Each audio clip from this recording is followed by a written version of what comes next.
On 98 FM, Wycombe against Cambridge, full match commentary. Let's get team news and say good afternoon to Sam Avery. Yeah, afternoon, Luke. Just the one change for Wycombe from the side that started their last league game and that 2-1 win at Northampton last week. It's a change in the back line. Caleb Taylor makes his first league start for Wycombe, replacing Declan Skura, who drops to the bench. So Ravizoli starts in goal. Back four of Harvey, Lowe, Taylor and Grimmer. Scowen, Morley and Humphreys in midfield. And the same attacking trio as last week. McCleary, Udo and Kone. On the bench for the Chairboys, George, Hartridge, Butcher, Backinson, Sadlier, Skura and Labala, who notched 4 goals in midweek. That's the team news. One change, Wycombe against Cambridge. And it will pay us dividends during the season. Sam Avery's watching the Chairboys this afternoon. Of course he is. Beverly Labala there. What he's highlighting there, Sam, is the strength in front of goal for Wycombe, or certainly the amount of players who can score goals. And it was just interesting to mention, he's right, of course, even players like GMAC crop up with the goals and have done so far this season. It's looking good in that department. Yeah, they look really good going forward this season, Wycombe. They genuinely look like scoring almost every time they come forward. They had that threat about them against Northampton last week, and they probably should have scored more than 2, and they did in midweek, scoring 5, Labala scoring 4. Admittedly, most of those were handed to them on a plate. Brighton defensively were really poor in the first half an hour, literally put Wycombe through on goal on 2 or 3 occasions with poor pass backs and poor first touches in the back line. But I think that's a lot down to, and Labala mentioned it there, it's a lot down to the Wycombe shape and how they pressed. It's a real feature this season, and probably towards the back end of last season as well under Bloomfield. Wycombe are really good at pressing teams, and not just pressing and running up to a player and closing them down. They press cleverly. They really work on it in training. They close down spaces and make things really difficult for the opposition. But going back to the front line, they genuinely look a threat every time they come forward. In fact, they've scored in each of the last 10 league games going back to last season. The last time they did that was last season. Funny enough, a run that was ended by a goalless draw here against Cambridge last October. So hopefully not the same again today. Just briefly, Sam, as well, with the game against Cambridge, I'm just looking through the results so far this season. If you take all the results in all competitions, that's kind of five victories, 3 defeats and a draw. Game against Cambridge today, then that game against Aston Villa, which is to a certain extent, it's not to a certain extent, it is a free hit. There's no two ways about that. That is a free hit, but they'd love to go into that cup game with 3 points this afternoon. That would just settle them in to go there, express themselves, and to be honest with you, enjoy themselves.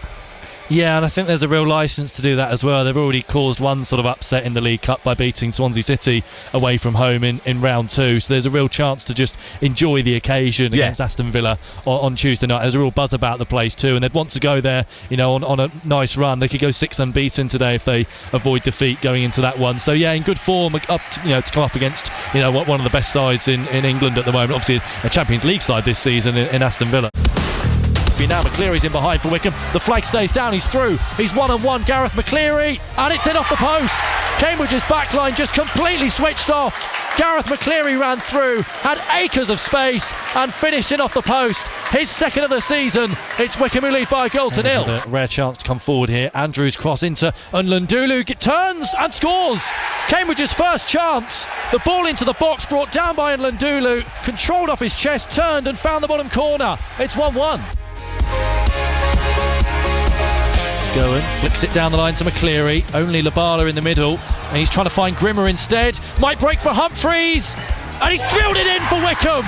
Great finish from Cameron Humphreys, and there's the goal they've been waiting for all second half.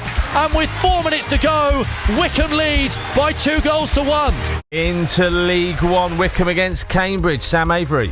Yeah, third straight win in all competitions for the Chairboys. Same scoreline, Wycombe 2, Cambridge 1. The Chairboys went in front inside 9 minutes. Gareth McCleary played through, took his time and finished in off the post. But Cambridge, with their first attack of the game, levelled through Dan Nlundulu. Wonderful control and turn on the edge of the penalty area and picked out the far corner with a really good finish. Second half, it was persistence from Wycombe that paid off. Absolutely battered the Cambridge goal. Sadly hit the crossbar. Beverly Labala, after 4 goals in midweek, week had a glorious chance which he passed up, but finally, with 5 minutes to go, Cameron Humphreys drilled home from just inside the penalty area. In good form, approaching Aston Villa on Tuesday night. Wycombe 2, Cambridge 1. I tell you what, Sam Avery, we talked about it earlier, didn't we? Setting the side up, setting the atmosphere and mood up for what is a free hit against Aston Villa, and they've done it really well against Cambridge this afternoon. Yeah, they have. It was persistence that paid off for Wycombe. First half was a little bit shaky at times. They'd made a good start, Wycombe, opening the scoring through McCleary, but that equaliser from Lindeloo with Cambridge's first attack really rocked Wycombe. Never quite found their groove again in the first half, and you could argue actually Cambridge probably shaded the first half on the whole, but whatever Bloomfield said at half time had its effect, because it was one-way traffic in the second half, just constant Wycombe pressure, wave after wave of attack. They should have scored before they did, and just when you think it might not happen, Cameron Humphreys pops up with the winning goal. Maybe it's the fact that they kept moving the ball around, and we don't usually see this from Wycombe, but it was constant possession, trying to break down Cambridge United, and eventually they found a way through. It's going to be a very different game, of course, on Tuesday. They won't be trying to break down Aston Villa with loads of the ball, but it does set them up in really good fashion for that game because of the form they're in. 6 unbeaten and 3 straight wins in all competitions as well. Yeah, it's about going. It's what we said earlier on. It's about going into that game in a positive frame of mind and enjoying yourself. And that's the message Matt Bloomfield will have. I'm not saying they're going to go there and lie down. They're going to go there and try and win a game of football. But you can do it without any fear, without any worry. You can go and enjoy yourself. And Matt Bloomfield will give them that message. He'll say, look, be committed, work hard, see what you can do, but enjoy the occasion. Yeah, they'll obviously want to give a good account of themselves, but nobody's expecting them to beat Aston Villa, which is why, as you say, it's a free hit. The one downside to this game, which is a massive blow going into that game though, was an injury to Dan Udoh in the first half, and that's probably one of the reasons actually why Wycombe fell off it a little bit in the first half, because he come off injured as Cambridge scored. He's been so good this season. It was a little bit innocuous. It was following a bit of a knock, so hopefully it's not too serious, but it really disrupted Wycombe today, and if he's out again on Tuesday, that's going to be a massive blow for Wycombe. But as you say, going back to the Aston Villa game, they'll want to attack it and give a good account of themselves, but as I say, nobody's expecting them to beat Aston Villa. They're a Premier League side who are playing Champions League football. Having said that, the game does come between 2 weeks of Champions League football, so out of all the games that Aston Villa are playing at the moment, that's probably the one they'll take the least seriously, because a week on from Tuesday they're playing Bayern Munich in the Champions League. They played Wolves today, and they've got another big Premier League game before that, so how many changes they'll make we'll obviously find out on Tuesday, but Wycombe have just got to try and give a good account of themselves. Yeah, spot on.